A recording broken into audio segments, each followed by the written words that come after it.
안녕하세요, 여러분. 오늘은 우리 식탁에서 정말 자주 만나는 고등어 이야기를 해볼까 해요. 특히 고등어와 함께 먹으면 좋은 음식, 그리고 피해야 할 음식들에 대해서 자세히 알아보려고 하는데요. 아마 많은 분들이 고등어 한 마리 구워서 밥 한 그릇 뚝딱 하신 경험 있으시죠? 저도 어릴 적부터 어머니가 해주시던 고등어 구이를 참 좋아했어요. 그런데 나이가 들면서 알게 된 게 있어요. 같은 고등어를 먹어도 어떤 음식과 함께 먹느냐에 따라서 우리 몸이 받는 영향이 정말 다르다는 거예요. 어떤 조합은 영양소 흡수를 2배로 높여주고, 또 어떤 조합은 오히려 소화를 방해하거나 영양소를 제대로 흡수하지 못하게 만들기도 하거든요. 먼저 고등어가 우리 몸에 어떤 영양소를 주는지부터 한번 살펴볼게요. 고등어는 정말 훌륭한 영양 덩어리예요. 특히 오메가3 지방산이 풍부한데요.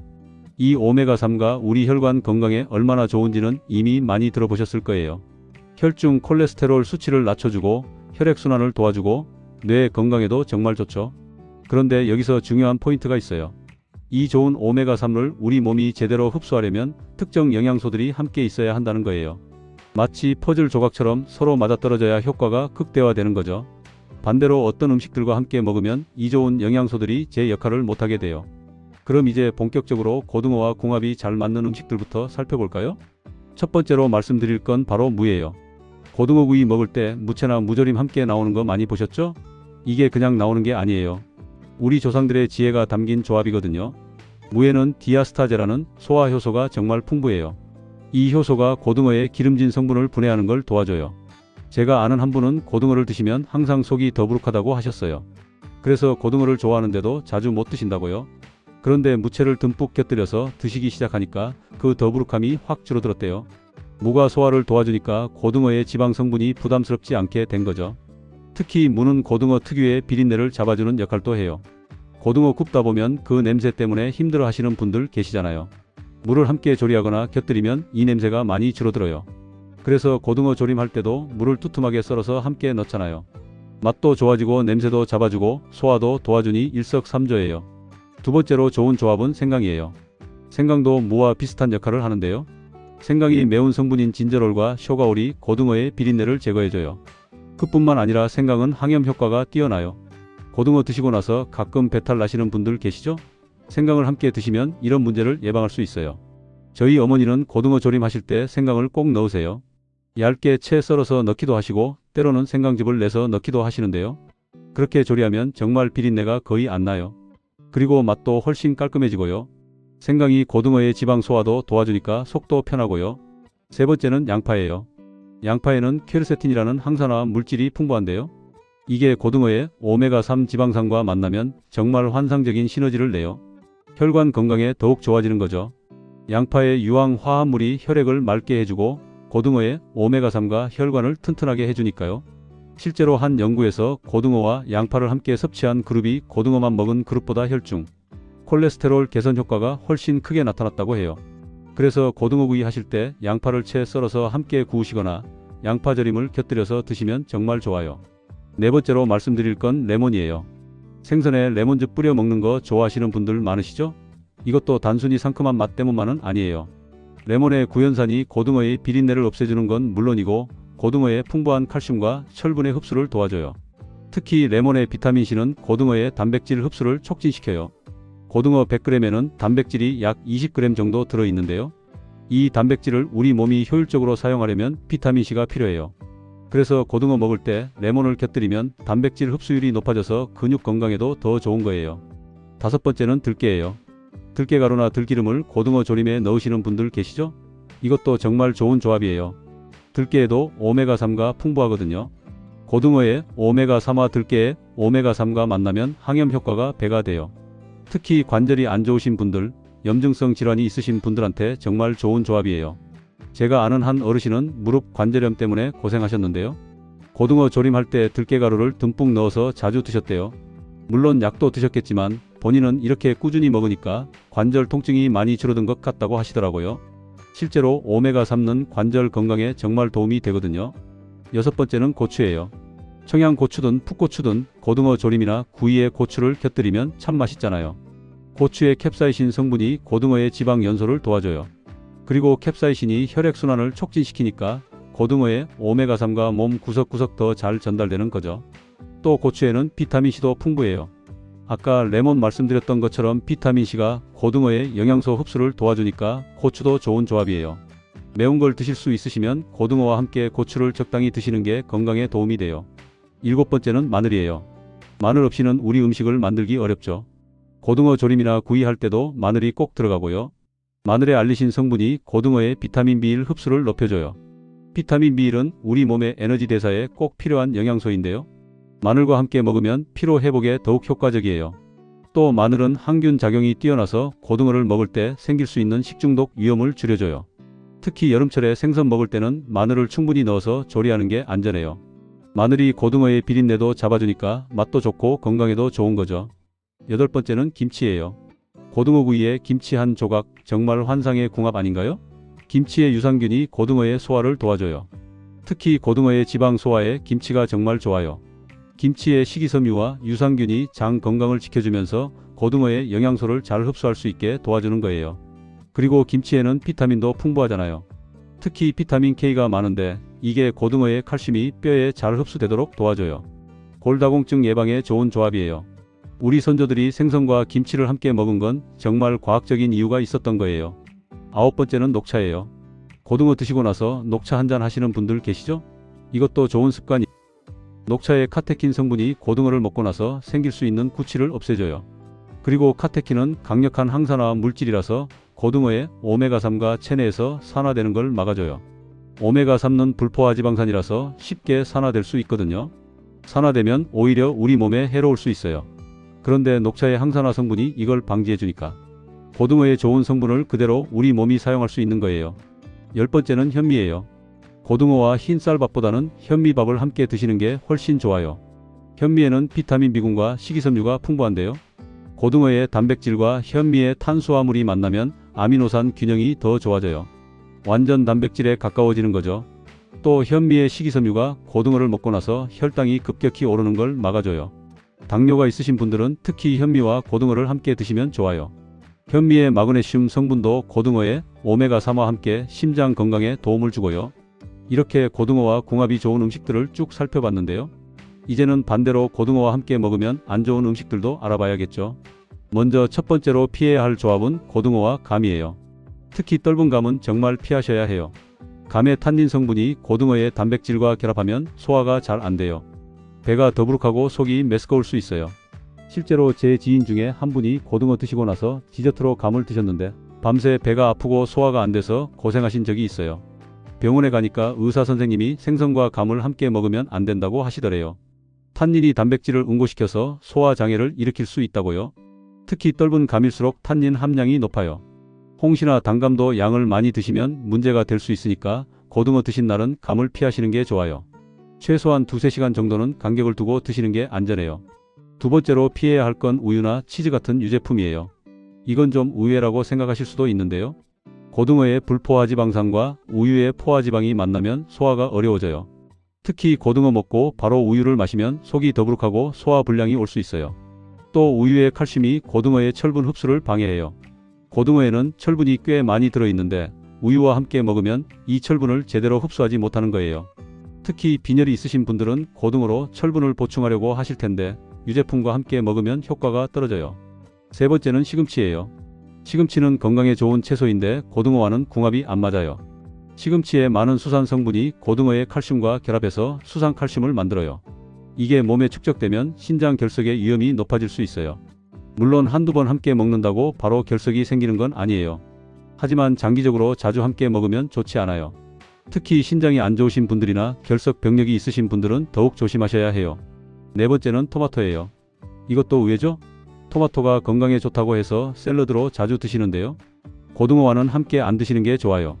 토마토의 구연산이 과하게 되면 고등어의 단백질 소화를 방해할 수 있어요. 특히 토마토 주스나 토마토 소스처럼 농축된 형태는 더 조심하셔야 해요. 산도가 높아서 고등어의 지방과 만나면 위에 부담을 줄 수 있거든요. 위가 약하신 분들은 특히 이 조합을 피하시는 게 좋아요. 다섯 번째는 술이에요. 특히 소주나 맥주 같은 알코올과 고등어를 함께 먹는 건 정말 조심하셔야 해요. 많은 분들이 고등어 구이에 소주 한잔 하시는데 건강을 생각하면 좋은 조합이 아니에요. 알코올이 고등어의 지방 대사를 방해해요. 간에서 지방을 분해하는 과정에 알코올이 끼어들면서 지방간의 위험이 높아져요. 또 알코올이 고등어의 퓨린 성분과 만나면 요산 수치가 올라가요. 통풍이 있으신 분들은 특히 위험해요. 제가 아는 한 분은 통풍 진단을 받으셨는데요. 의사 선생님이 생선과 술을 절대 함께 먹지 말라고 당부하셨대요. 특히 고등어 같은 등푸른 생선은 퓨린 함량이 높아서 술과 함께 먹으면 통풍 발작을 일으킬 수 있다고요. 여섯 번째는 홍차나 커피 같은 카페인 음료예요. 식사 후에 커피 한잔 하시는 분들 많으시죠? 그런데 고등어 드신 직후에는 피하시는 게 좋아요. 카페인이 고등어의 철분 흡수를 방해하거든요. 커피나 홍차의 탄닌 성분이 철분과 결합해서 체내 흡수율을 떨어뜨려요. 고등어로 철분을 보충하려고 하시는데 커피를 마시면 효과가 반감되는 거예요. 최소한 식사 후 1시간 정도는 지나서 커피를 드시는 게 좋아요. 일곱 번째는 초콜릿이에요. 이것도 의외일 수 있는데요. 초콜릿에 들어있는 옥살산이 고등어의 칼슘 흡수를 방해해요. 특히 카카오 함량이 높은 다크 초콜릿일수록 옥살산 함량이 높아요. 고등어 드시고 나서 디저트로 초콜릿을 드시는 분들 계신데 건강을 생각하면 다른 간식을 선택하시는 게 나아요. 과일이나 견과류가 훨씬 좋은 선택이에요. 여덟 번째는 땅콩이에요. 땅콩도 건강에 좋은 식품이지만 고등어와는 궁합이 안 맞아요. 땅콩의 지방과 고등어의 지방이 만나면 소화에 부담을 줘요. 둘 다 지방 함량이 높아서 함께 먹으면 위에 무리가 갈 수 있어요.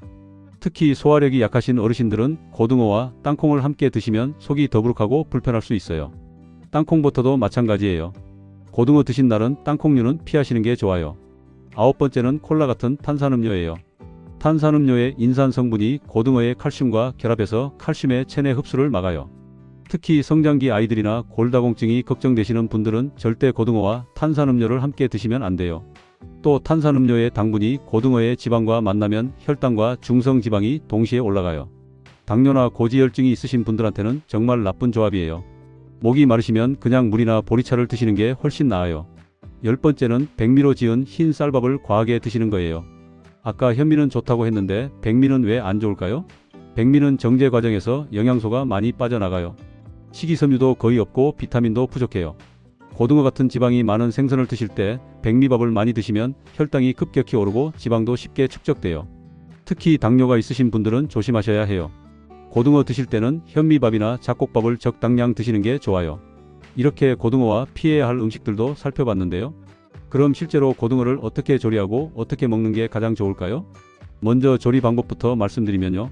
고등어는 굽거나 찌거나 조리는 방법이 가장 좋아요. 튀기면 기름기가 더해져서 칼로리도 높아지고 소화도 어려워져요. 특히 기름에 튀기면 좋은 오메가3 지방산이 변질될 수 있어요. 고등어 구이를 하실 때는 중불에서 천천히 익히는 게 좋아요. 너무 센 불에서 구우면 겉은 타고 속은 덜 익어서 좋지 않아요. 그리고 구울 때 소금은 적당히만 뿌리세요. 소금을 너무 많이 쓰면 나트륨 과다 섭취가 될 수 있어요. 고등어 조림을 하실 때는 물을 많이 넣으세요. 무가 비린내도 잡아주고 소화도 도와주니까요. 그리고 생강, 마늘, 고추도 충분히 넣어서 맛도 좋고 건강에도 좋게 만드세요. 간장 대신 된장을 쓰시면 더 건강한 조림이 돼요. 고등어찜도 좋은 방법이에요. 찌면 기름기가 적당히 빠지면서도 영양소는 그대로 남아있어요. 찔 때 양파, 대파, 미나리 같은 채소를 듬뿍 넣으면 영양 균형도 맞고 맛도 좋아요. 그럼 고등어를 얼마나 자주 먹는 게 좋을까요? 일주일에 두세 번 정도가 적당해요. 매일 먹으면 오히려 과할 수 있어요. 고등어에는 중금속이 조금 들어있을 수 있거든요. 특히 큰 고등어일수록 중금속 함량이 높을 수 있으니 적당한 크기의 고등어를 선택하시는 게 좋아요. 한 번에 드실 양은 한 마리 정도가 적당해요. 고등어 한 마리가 대략 200g에서 300g 정도 되는데요. 이 정도면 하루 단백질 필요량의 상당 부분을 채울 수 있어요. 너무 많이 드시면 칼로리 과다가 될 수 있으니 적당량을 드세요. 고등어 선택하실 때도 팁이 있어요. 신선한 고등어는 눈이 맑고 아가미가 선홍색이에요. 몸통을 눌렀을 때 탄력이 있고 비늘이 잘 붙어 있어야 해요. 냄새도 비린내보다는 바다 냄새가 나는 게 신선한 거예요. 냉동 고등어를 사실 때는 포장이 손상되지 않았는지 확인하세요. 그리고 해동할 때는 절대 상온에 두지 마시고 냉장실에서 천천히 녹이세요. 급하게 뜨거운 물에 담가서 녹이면 맛도 떨어지고 영양소도 파괴돼요. 고등어 보관할 때는 내장을 제거하고 깨끗이 씻어서 키친타올로 물기를 닦은 다음 냉동 보관하세요. 이렇게 하면 한 달 정도는 보관할 수 있어요. 하지만 가능하면 빨리 드시는 게 맛도 좋고 영양도 좋아요. 이제 실제 사례를 몇 가지 더 말씀드릴게요. 제가 아는 한 어르신은 콜레스테롤 수치가 높아서 걱정이 많으셨어요. 의사 선생님이 등푸른 생선을 자주 드시라고 권하셔서 고등어를 일주일에 3번 정도 드셨대요. 그런데 처음에는 효과가 별로 없었어요. 알고 보니 고등어 구이에 소주를 곁들여서 드셨던 거예요. 의사 선생님이 술을 끊고 고등어만 드시라고 하셨대요. 그렇게 석 달 정도 지나니까 콜레스테롤 수치가 눈에 띄게 좋아졌다고 해요. 또 다른 분은 혈압이 높으셔서 고생하셨는데요. 고등어를 자주 드시면서 혈압약도 함께 드셨어요. 그런데 고등어 조림을 하실 때 간장을 너무 많이 넣으셨던 거예요. 나트륨이 많아서 혈압 조절이 잘 안 됐죠. 나중에 간장을 줄이고 된장으로 간을 맞추니까 혈압이 서서히 내려가기 시작했대요.